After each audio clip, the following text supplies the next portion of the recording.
मित्रों नमस्कार, मैं एडवोकेट सुवेंदु जयपुरियार अपने इस चैनल पर पुनः एक बार आपका स्वागत करता हूं। मित्रों, जैसा कि आप लोगों को पता है कि मैं सिविल प्रोसीजर कोड का एक सीरीज स्टार्ट किया हूं, जो कि जुडिशियल सर्विसेज एग्जामिनीज के लिए है। उन लोगों को कैसे बेहतर तरीके से सीपीसी समझाया जा सके, कैसे वे बेहतर तरीके से समझ सके, इसके लिए इसी क्रम में मैं आप लोगों को आज बतलाने जा रहा हूँ लेक्चर सीरीज के अगले क्रम में इंसिडेंटल प्रोसीडिंग्स के बारे में। ठीक है ना। इंसिडेंटल प्रोसीडिंग्स जो है, जिसकी चर्चा और इसका प्रावधान सीपीसी के सेक्शन 75 से लेकर 78 तक में किया गया है। ठीक है, मैं फिर रिपीट कर रहा हूँ। इंसिडेंटल प्रोसीडिंग्स है, उसका प्रावधान सिविल प्रोसीजर कोड के सेक्शन 75 से लेकर 78 तक में किया गया है। ठीक है ना? और इससे संबंधित जो भी इलाबोरेशंस हैं और इसको जो डिटेलिंग जो की गई है, जो इसको जो कहा जाता है प्रोसीजर को कैसे फॉलो करना है इंसिडेंटल प्रोसीडिंग का, उसका प्रावधान जो है ऑर्डर्स में किया गया है, जो कि ऑर्डर 26 में जिसकी चर्चा की गई। ऑर्डर 26 में जिसकी चर्चा की गई। अब इंसिडेंटल प्रोसीडिंग्स को मैं सीधे शब्दों में यह कहूंगा कि कमीशन की बात जो आती है, कमीशन, इशू ऑफ कमीशन। एक कमीशन है क्या? अब कोर्ट यदि कोई आदेश करता है किसी चीज को इम्प्लीमेंट करने के लिए, ठीक, और उसके लिए कोई व्यक्ति जो नियुक्त होता है उसको कमीशन करने के लिए, जो लेटर इशू होता है, जो नोटिफिकेशन इशू होता है और जो आधिकारिक पत्र इशू होते हैं, उसको हम कमीशन कहते हैं। ठीक है, यह किन किन परिस्थितियों में होता है और किस लिए इसको किया जाता है, अब यह सबसे बड़ा सवाल है। तो सबसे पहले मैं आप लोगों को बता दूं कि जो 75 से 78 तक में जो चर्चा की गई है, तो 75 में क्या कहा गया है? 75 में कहा गया है कि कोर्ट को कमीशन को इशू करने का पावर होगा। अब power of court to issue commission 75 की बात की गई है। 76 में कहा गया है कमीशन टू अनदर कोर्ट। यहाँ पर सिर्फ ऑफिस जो कमिश्नर की बात मैं नहीं कर रहा हूँ। अब 76 में जो कहा गया दूसरे कोर्ट को भी कमीशन इशू किया जाएगा। किस लिए किया जाएगा, इसकी चर्चा भी मैं करूंगा। तीसरा है लेटर ऑफ रिक्वेस्ट, जिसका प्रावधान 77 में किया गया है। इसमें कि फॉरेन कोर्ट को यदि कोई लेटर ऑफ रिक्वेस्ट दिया जाता है कि वहां पर वह कैसे विटनेस का अपना डिपोजिशन ले, और यहाँ पर प्रावधान किया गया। फिर 78 में किया गया यदि फॉरेन कोर्ट जो है वो हमारे कोर्ट को, ठीक है, वो फॉरेन कोर्ट यदि कोई कमीशन इशू करता है, जैसे हम यहाँ पर से लेटर ऑफ रिक्वेस्ट इशू कर रहे हैं, वहां से वह कमीशन इशू करता है, तो हम उसके लिए क्या करते हैं और क्या रोल होता है। तो यह तो हुआ आपका 75 से लेकर 78 तक में जो प्रावधान।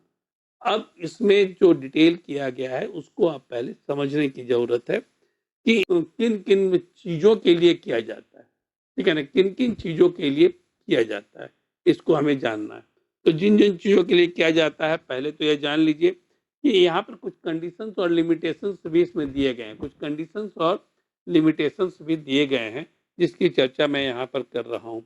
तो पहला तो है कि किसी विटनेस को एग्जामिन करने का प्रोविजन, यह है इसमें, जिसकी की चर्चा ऑर्डर 26 और रूल 1 में की गई है। दूसरा है टू मेक लोकल इन्वेस्टिगेशन, कोई लोकल इन्वेस्टिगेशन करना हो तो उसका प्रावधान इसमें किया गया। यह क्या है मैं इसको भी एक्सप्लेन करूंगा। और उसके बाद है किसी भी टू एग्जामिन और एडजस्ट अकाउंट्स, ठीक है ना, इसको इसकी भी मैं अभी चर्चा करूंगा। और पार्टीशन का जो एग्जीक्यूशन है वह कैसे किया जाए, कौन जाकर कराएगा, इसका प्रावधान किया गया है। और फिर साइंटिफिक एंड टेक्निकल जो एक्सपर्ट हैं वह इन्वेस्टिगेट कैसे करेंगे, या फिर साइंटिफिक और जो टेक्निकल मैटर है उसके इन्वेस्टिगेशन का प्रावधान किया गया है। उसमें कौन करेंगे, किस ढंग से करेंगे, इसकी भी चर्चा की गई है। इसके अलावा to conduct sale of property, कौन सी प्रॉपर्टी जो मैं अभी आप लोग को बताऊंगा। और इसके अलावा to perform any ministerial act, इसकी चर्चा की गई है। यह जो है ऑर्डर 26 में इसका प्रावधान किया गया। अब यह है क्या, इसको जानिए। जैसे मैं कह रहा था कि अभी कमीशन, अब सबसे पहले मैं बात करता हूं कि जब किसी व्यक्ति को जो एग्जामिन किया जाना, तो एग्जामिन करने का अधिकार तो कोर्ट का है। कोर्ट उसके लिए समन इशू करती है, विटनेस को अपने पास बुलाती है और तब उसका डिपोजिशन होता है, उसका स्टेटमेंट होता है कोर्ट। तब यहाँ पर नई बात कहाँ से आ गई? अब यहाँ पर किसी व्यक्ति को जो एग्जामिन करना है, जो विटनेस हैं, है ना, उनको जो एग्जामिन करना है, उसको किसी परिस्थिति के कारण समन इशू नहीं किया जा सकता और उन्हें कोर्ट में नहीं बुलाया जा सकता। जब कोर्ट में नहीं बुलाया जा सकता है तो फिर क्या करेगा? क्या कोर्ट वहां जाकर उनका स्टेटमेंट लेगा? कोर्ट तो वहां नहीं जा सकता है। तो कोर्ट जो है वह किसी व्यक्ति को इस बात के लिए अधिकृत करता है, ऑथराइज करता है कि आप जाकर इस चीज को करिए। तो क्या कोर्ट किसी व्यक्ति को एबीसीडी किसी व्यक्ति को ऑथराइज कर सकता है क्या? नहीं। कोर्ट है जो इम्पैनल्ड हैं, कमिश्नर, कोर्ट कमिश्नर के रूप में जिनको कि इम्पैनल किया गया है कोर्ट के द्वारा, वैसे व्यक्ति को वह ऑथराइज करता है। में कुछ लोग होते हैं, 4 5 6 लोग होते हैं, उनमें से किसी एक व्यक्ति को ऑथराइज करता है कि आप जाकर उसको एग्जामिन करिए। तो यह जो उसको ऑथोरिटी दी जाती है और जो ऑथोरिटी लेटर दिया जाता है उसको हम कमीशन कहते हैं, और जिस व्यक्ति को दिया जाता है उसे हम कमिश्नर कहते हैं। जो व्यक्ति इसको कमीशन करेगा उसको हम कमिश्नर कहते हैं, ठीक है ना, कोर्ट कमिश्नर कहा जाता है। तो मेरे ख्याल से आपको क्लियर हो गया हो कि कमीशन क्या है और कमिश्नर कौन होते हैं, कौन इसको एग्जीक्यूट करते हैं। अब है कि किन किन लोगों के लिए कमीशन इशू होता है उनका स्टेटमेंट लेने के लिए, जो कोर्ट में नहीं दे सकते हैं। उसमें डिफाइन किया गया है कुछ चीजों को और कुछ लिस्टिंग की गई है उसको सीपीसी में उसकी। तो सबसे पहला है कि कोई व्यक्ति जो बेड रिडन है, ठीक है ना, कोई व्यक्ति जो बेड रिडन है और उसकी गवाही इंपॉर्टेंट है। वह बिस्तर से हिल डुल ही नहीं पाता है लेकिन उसकी गवाही भी इंपॉर्टेंट है, डॉक्यूमेंट्स कुछ उसके पास हैं जो इंपॉर्टेंट हैं। तब ऐसी स्थिति में वह कमीशन इशू किया जाएगा उसका स्टेटमेंट लेने के लिए। कमिश्नर उसके घर पर जाएंगे या फिर यदि वह हॉस्पिटल में है तो वहां जाएंगे और वहां जाकर उसका स्टेटमेंट लेंगे। तो पहला कौन है? जो व्यक्ति बेड रिडन है उसके लिए कमिश्नर अपॉइंट होंगे और वह जाकर उसका स्टेटमेंट लेंगे, उसकी गवाही लेंगे। दूसरा है कि यदि किसी व्यक्ति को, स्त्री या पुरुष कोई भी जो गवाह हैं, उनको यदि इस बात का डर हो कि वह कोर्ट में यदि आएंगे तब कोर्ट में उनकी जान का खतरा है, कोर्ट में यदि आएंगे तो उनकी जान का खतरा है, तब ऐसी स्थिति में उनके लिए कमीशन इशू किया जाएगा और जो कमिश्नर हैं वह वहां जाकर, उसके घर पर जाकर, उसके प्लेस पर जाकर वह उसकी गवाही लेंगे, वो स्टेटमेंट लेंगे, ठीक है। तो उनके लिए कमीशन इशू होगा। तीसरा क्या है कि यदि कोई महिला पर्दा नशीन है, ठीक है ना, इसका प्रोविजन भी सेक्शन 132 में किया गया है। यदि कोई महिला, ठीक है ना, जो पर्दा नशीन है, जो बुर्का परस्त है, वह महिला, उसको एग्जेम्प्ट किया गया है कोर्ट में आने से, तब वह स्थिति में उसके घर पर जाकर यह जो है वह स्टेटमेंट लिया जाएगा, वहां पर उसका स्टेटमेंट लिया जाएगा। यदि कोई व्यक्ति मिलिट्री और सिविल ऑफिसर है और वो मिलिट्री और सिविल ऑफिसर यदि काम छोड़कर आता है तो पब्लिक सर्विस की हानि होती है, और वह यदि आता है तो हो सकता है पब्लिक सर्विस का बहुत लॉस हो, तब ऐसी स्थिति में उसे कोर्ट में नहीं बुलाया जा सकता है, क्योंकि उसके आने जाने का भी समय और सारी चीज़ों का समय देखा जाए तो ऐसी स्थिति में पब्लिक सर्विसेज में क्या हानि हो सकती है, तब उसके लिए कमीशन इशू किया जाता है और कमिश्नर वहां जाकर वह उसका स्टेटमेंट लेते हैं, ठीक है। अब क्या है, कोई व्यक्ति जो जेल में, तो जेल से तो बुलाकर उससे विटनेस नहीं कराया जा सकता है। तो जो कोई व्यक्ति जेल में है, सिविल सूट की मैं बात कर रहा हूँ, जेल में है, तो उसके लिए कमीशन इशू होता है और वह जेल में जाकर उसका स्टेटमेंट लिया जाता है। यह प्रावधान जो है वह 2002 में किया गया, 2002 के पहले यह प्रावधान नहीं था, अमेंडमेंट के द्वारा इसको लाया गया और सेक्शन 16A और रूल 7 में इसका प्रावधान किया गया। एक तो अमेंडमेंट एक्ट लाया गया 1976 में, उसके कुछ प्रावधान किए गए और 2002 में इसको पूरी तरह से लागू किया गया। अब हम आते हैं कि जब कोई व्यक्ति के अलावा भी किन लोगों के लिए कमीशन इशू होता है, कोई व्यक्ति जो कि कोर्ट के जुरिस्डिक्शन के अंदर में नहीं, उसके लिए भी कमीशन इशू होगा कि वह उस व्यक्ति को वहां पर जाकर उसका स्टेटमेंट लिया जाए, वह यदि मान लीजिए नहीं आ सकता है। और दूसरा चीज, कोई व्यक्ति यदि जुरिस्डिक्शन से बाहर जाने वाला हो, ठीक है ना, कोई व्यक्ति जुरिस्डिक्शन से बाहर जाने वाला, बहुत सारे कारण हो सकते हैं, कारण की चर्चा मैं नहीं कर रहा हूँ, सिर्फ प्रावधान की यहाँ पर चर्चा कर रहा हूँ। उनके लिए भी कमीशन इशू होता है और मैंने भी आप लोगों को बताया कि गवर्नमेंट सर्वेंट के लिए कमीशन इशू होता है और जो कमीशन इशू होता है जिसको लेटर ऑफ रिक्वेस्ट के रूप में हम जानते हैं, वह कोई व्यक्ति जो देश से बाहर रह रहे हैं, ठीक है ना, देश से बाहर रह रहे हैं, उनके लिए इशू होता है। अब यह होता क्या है इसको जानिए कि जो मैंने अभी आपने बताया अभी कि कोई व्यक्ति जैसे एग्जामिन एनी पर्सन की मैंने बात कही थी जिसका की गवाही लेनी है, तो मैंने आपको बताया कि यदि कोई व्यक्ति जो आने में असमर्थ है या किसी कारण से उस पर रिस्ट्रिक्शंस हैं, उस पर जान का खतरा है और उसकी गवाही लेनी आवश्यक है, उसका स्टेटमेंट लेना आवश्यक है, तो कमिश्नर वहां पर जाएंगे, उसका स्टेटमेंट लेंगे और उसके पूरे के रिपोर्ट को बनाकर कोर्ट को वो सबमिट करेंगे। रिपोर्ट को बनाकर वहां पर कोर्ट में वह सबमिट करेंगे जो कि कोर्ट रिकॉर्ड का पार्ट होगा। पहला तो है। अब दूसरा क्या है, यदि मान लीजिए किसी लैंडेड प्रॉपर्टी का इन्वेस्टिगेशन करना हो तो कोर्ट उसके लिए आदेश करेगा, कोर्ट तो खुद नहीं जा सकता है, कोर्ट किसी को अपॉइंट करेगा, कोर्ट तो खुद नहीं जाएगा, किसी व्यक्ति को वो अपॉइंट करेगा कि उसका इन्वेस्टिगेशन आप करिए।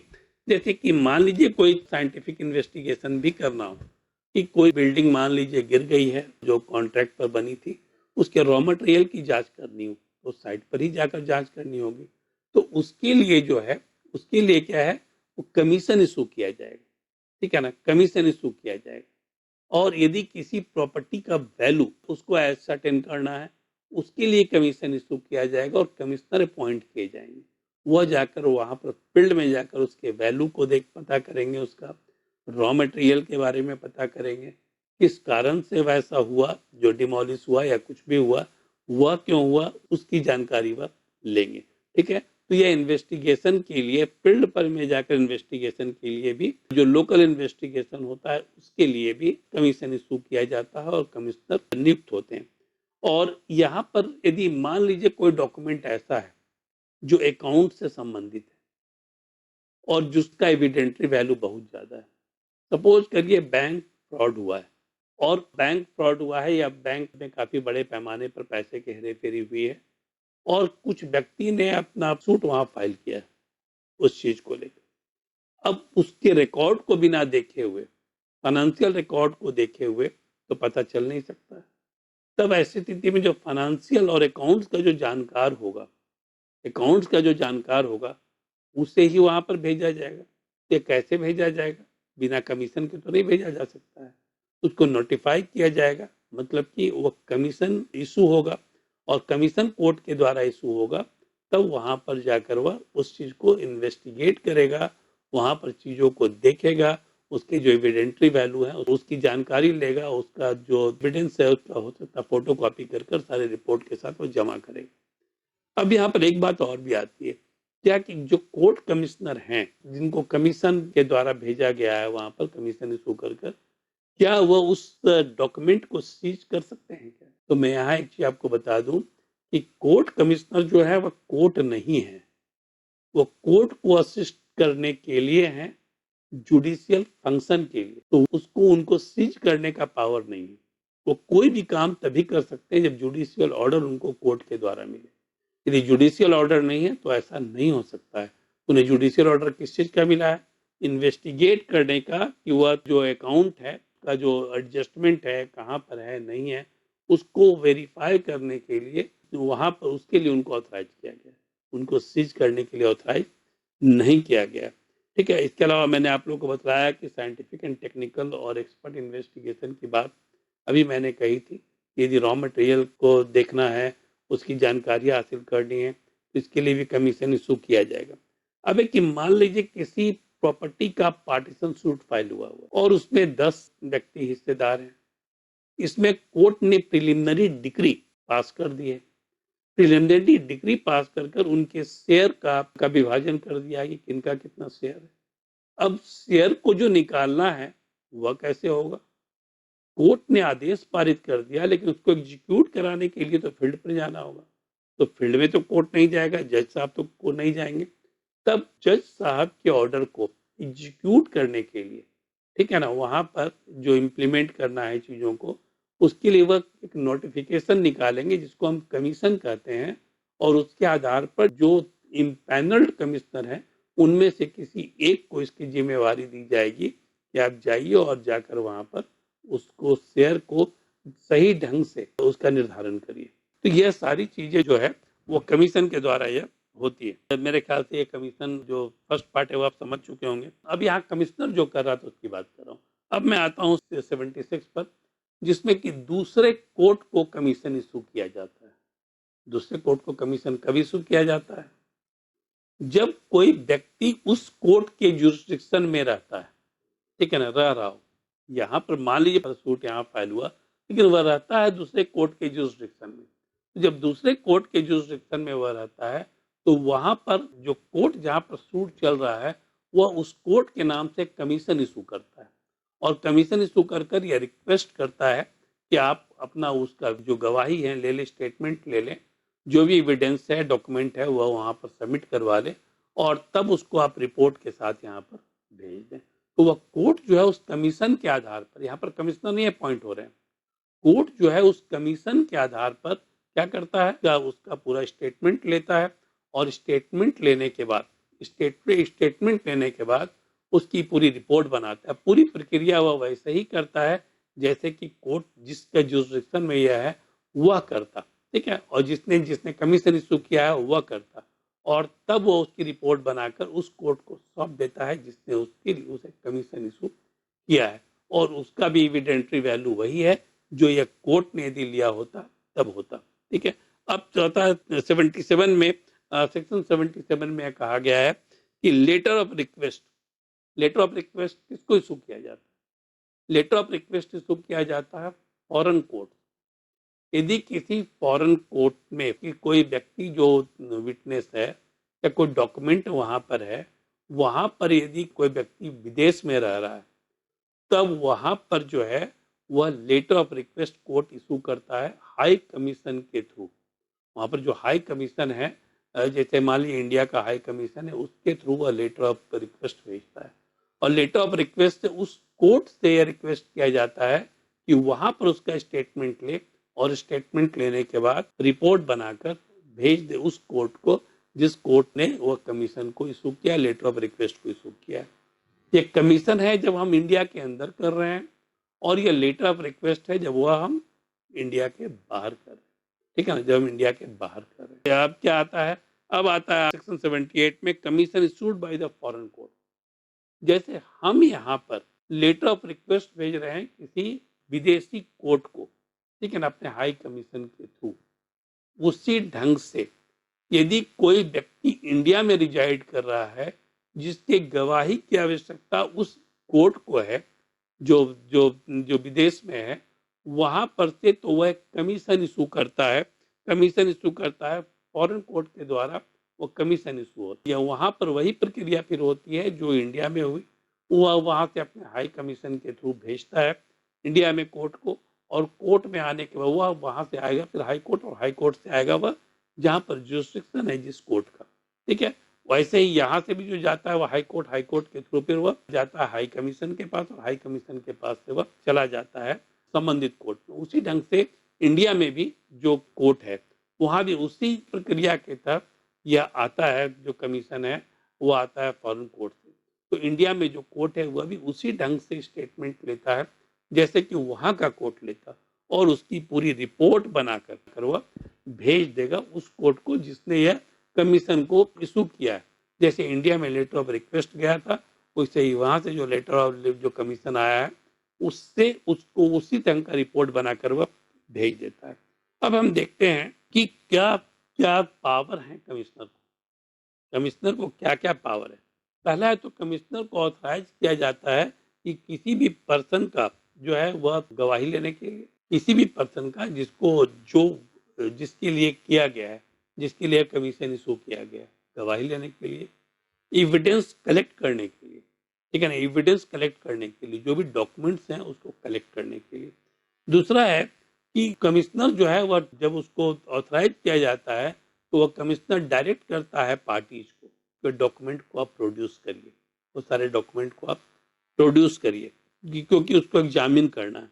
तीसरा है कमिश्नर को पावर है कि वो सर्च करे, किसी भी बिल्डिंग का, किसी भी लैंड को सर्च करे, यह पावर भी कमिश्नर को है। और यह कोर्ट के आदेश से या उसको मिलता है यह परमिशन, वो जाकर वहाँ सर्च कर सकता है, वहाँ पर जाकर वह किसी भी बिल्डिंग को, किसी भी लैंड को।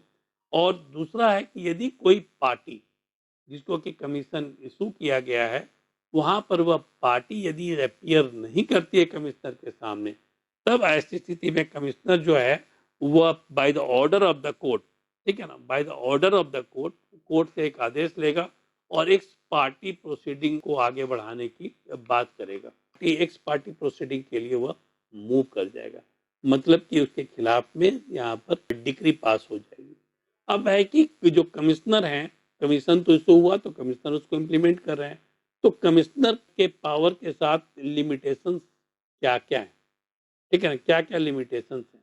अब यहाँ पर देखिए क्या है कि कमिश्नर जो है वो जुडिशियल फंक्शन नहीं कर सकता, वो रिप्रेजेंट कर रहा है कोर्ट को, लेकिन कुछ सर्टेन पर्पस से कर रहा है। उसे जुडिशियल पावर सारी चीजों के लिए नहीं मिले हुए, वो सिर्फ वहां जाकर क्या है, जो काम उसको सौंपा गया है वही काम वह कर सकता है और करेगा। वो जुडिशियल जो फंक्शंस वह नहीं कर सकता है, वह जुडिशियरी को और जुडिशियल ऑफिसर्स को या कोर्ट को असिस्ट करने का काम करता है, ठीक है ना, कोर्ट को असिस्ट करने का काम करता है। दूसरा है कि कोर्ट कमिश्नर जो है वो किसी भी डॉक्यूमेंट को सीज नहीं कर सकता है, ठीक है ना, किसी भी डॉक्यूमेंट को सीज नहीं कर सकता है। अब यहाँ पर बात आती है कि क्या कमिश्नर के द्वारा जो एविडेंस सबमिट किया जाता है, उस एविडेंस का क्या एविडेंटरी वैल्यू है, जो स्टेटमेंट सबमिट किया जाता है उसका एविडेंटरी वैल्यू है। तो चूंकि कमिश्नर का अपॉइंटमेंट एक कमीशन के द्वारा हुआ है और वो कमीशन के तहत ही वह वहां पर स्टेटमेंट को ले रहा है, किसी भी रिकॉर्ड को कलेक्ट कर रहा है, तब उसका तो एविडेंटरी वैल्यू होना है। लेकिन उसका एक प्रोसेस है, यदि वह, ठीक है ना, वह जो है पूरे रिकॉर्ड को एक पूरा रिपोर्ट बनाकर सबमिट करता है, पूरे रिकॉर्ड को रिपोर्ट बनाकर सबमिट करता है, तब ऐसी स्थिति में उसका एविडेंटरी वैल्यू है। यदि वह उसको अपने रिपोर्ट बनाकर सबमिट नहीं करता है, तब उसका एविडेंटरी वैल्यू नहीं है। अब आप ये पूछें कि कमिश्नर होता कौन है, ठीक है ना, कमिश्नर होता कौन है। तो कमिश्नर जो वकील होते हैं कोर्ट में, ठीक है, उनको ही अपॉइंट किया जाता है कमिश्नर के रूप में, और कमिश्नर का अपॉइंटमेंट 3 सालों या कहीं कहीं पर 5 सालों के लिए हाई कोर्ट के द्वारा किया जाता है, और उसका एक पैनल का गठन किया जाता है जिसमें 4 से लेकर 6 लोग कमिश्नर के रूप में अपॉइंट किए जाते हैं। तो लोअर कोर्ट जब भी कमीशन इशू करता है तो उनमें से किसी एक को ऑथराइज करता है उस काम को करने के लिए, और उनके टैलेंट के हिसाब से, उनके स्किल के हिसाब से उसको वो अपॉइंट करता है। दूसरी एक बात और भी आपको बता दूं कि कमिश्नर के रेमुनरेशन का कोई प्रोविजन सीपीसी में नहीं किया गया है, लेकिन उनका जो एक्चुअल खर्च होता है, एक्सपेंसेस होता है, उस एक्सपेंसेस का जब वो रिपोर्ट बना कर देते हैं तो उसका वह रिइंबर्समेंट कोर्ट के द्वारा किया जाता है। तो मित्रों, मेरे ख्याल से आप लोग जो कमीशन की चर्चा की गई है, मैंने आप लोग को जो बताया कि पार्ट 3 में सेक्शन 75 से लेकर 78 तक में और ऑर्डर 26 में उसके बहुत सारे रूल्स हैं, उसमें तो यह आप लोगों को क्लियर हो चुका होगा, और आपके प्रीलिम्स के दृष्टिकोण से और मेंस के दृष्टिकोण से, दोनों के दृष्टिकोण से ये टॉपिक बहुत ही इम्पोर्टेंट है। तो मित्रों, उम्मीद करता हूँ कि यह टॉपिक आपको पसंद आया होगा, और यदि आपने पसंद किया है तो इसे आप शेयर करना न भूलें अपने मित्रों के साथ। साथ ही साथ इस चैनल को सब्सक्राइब जरूर करें और बेल आइकॉन को पुश करें, जिससे कि लेटेस्ट नोटिफिकेशन आपको मिलते रहें। धन्यवाद।